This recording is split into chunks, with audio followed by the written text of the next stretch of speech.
യുഎഇയിലെ Indian പ്രവാസികൾക്ക് ഒരു മുന്നറിയിപ്പ്. ഇനി മുതൽ കാലാവധി കഴിഞ്ഞ പാസ്പോർട്ടുകൾ പുതുക്കാൻ അവസാന നിമിഷം വരെ കാത്തു നിൽക്കരുതെന്ന് ദുബായിലെ കോൺസുലേറ്റിലെ പാസ്പോർട്ട് വിഭാഗം അറിയിക്കുകയുണ്ടായി. നമസ്കാരം, പ്രവാസി മലയാളിയിലേക്ക് സ്വാഗതം. പ്രവാസി വാർത്തകൾക്കായി ഈ ചാനൽ സബ്സ്ക്രൈബ് ചെയ്യൂ.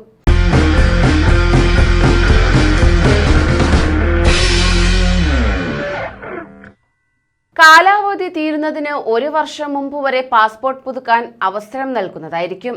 പലരും കാലഹരണപ്പെടുന്നതുവരെ കാത്തിരിക്കുന്നത് അധികൃതരുടെ ശ്രദ്ധയിൽപ്പെട്ടിട്ടുണ്ട്. അവസാന നിമിഷത്തെ ബുദ്ധിമുട്ടുകൾ ഒഴിവാക്കാൻ പുതുക്കൽ മുൻകൂട്ടി ആസൂത്രണം ചെയ്യണമെന്ന് പാസ്പോർട്ട് വിദ്യാഭ്യാസം സാക്ഷ്യപ്പെടുത്തൽ കോൺസൽ രാംകുമാർ തങ്കരാജ് അഭിപ്രായപ്പെടുകയുണ്ടായി. കൂടാതെ പ്രീ പോലീസ് വെരിഫിക്കേഷൻ ആവശ്യമില്ലാത്ത അപേക്ഷകർക്ക് പരമാവധി 2 പ്രവൃത്തി ദിവസത്തിനുള്ളിൽ യാത്രാരേഖകൾ തിരികെ നൽകുന്നുവെന്ന് ഉറപ്പുവരുത്തുന്നു.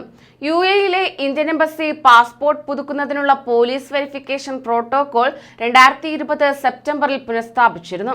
വിലാസം, പേര് അല്ലെങ്കിൽ വിശദാംശങ്ങൾ മറ്റെന്തെങ്കിലും മാറ്റം എന്നിവ സംഭവിച്ചിട്ടുണ്ടെങ്കിൽ അപേക്ഷകർ പോലീസ് പരിശോധനയ്ക്ക് വിധേയരാകണം എന്നും അധികൃതർ വ്യക്തമാക്കുകയുണ്ടായി. വിശദാംശങ്ങളിൽ മാറ്റമില്ലാത്ത പുതുക്കലുകൾ പോലീസ് വെരിഫിക്കേഷൻ ആവശ്യമില്ലാത്ത വിഭാഗത്തിൽ പെടുന്നു.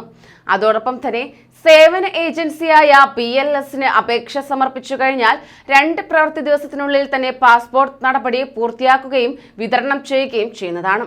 ഫുജൈറ, RKA തുടങ്ങിയ സ്ഥലങ്ങളിൽ നിന്ന് വരുന്ന പാസ്പോർട്ടുകൾക്ക് മാത്രം 2 ദിവസത്തിൽ കൂടുതൽ എടുത്തേക്കാവുന്നതാണ്. പോലീസ് വെരിഫിക്കേഷൻ ആവശ്യമുള്ള പാസ്പോർട്ടുകൾക്ക് അറ്റസ്റ്റേഷന് പരമാവധി 30 പ്രവൃത്തി ദിവസം ആവശ്യമായി വരുന്നുണ്ട്. വളരെ ചെറിയ വിഭാഗത്തിന് മാത്രമേ ഇത് ആവശ്യമാക്കുകയുള്ളൂ.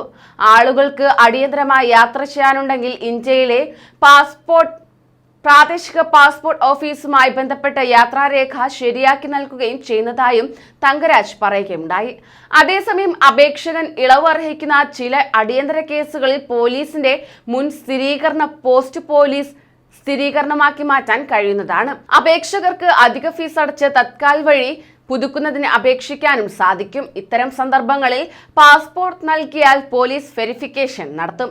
അപേക്ഷകനെതിരെ ക്രിമിനൽ കേസ് നിലവിലുണ്ടെങ്കിൽ ഷോക്കോസ് നോട്ടീസ് നൽകുകയും ചെയ്യും. അപേക്ഷകന് സാധ്യമായ വിശദീകരണം നൽകാൻ കഴിയാത്ത സാഹചര്യങ്ങളിൽ മാത്രമേ പാസ്പോർട്ട് പിടിച്ചെടുത്ത നടപടി സ്വീകരിക്കാറുള്ളൂ. ആയതിനാൽ തന്നെ ഇത്തരം കാര്യങ്ങൾ മനസ്സിലാക്കി വേഗം പാസ്പോർട്ട് പുതുക്കാനുള്ള മുന്നറിയിപ്പാണ് അധികൃതർ നൽകുന്നത്. കൂടുതൽ പ്രവാസി വാർത്തകൾക്കായി ഈ ചാനൽ സബ്സ്ക്രൈബ് ചെയ്യൂ.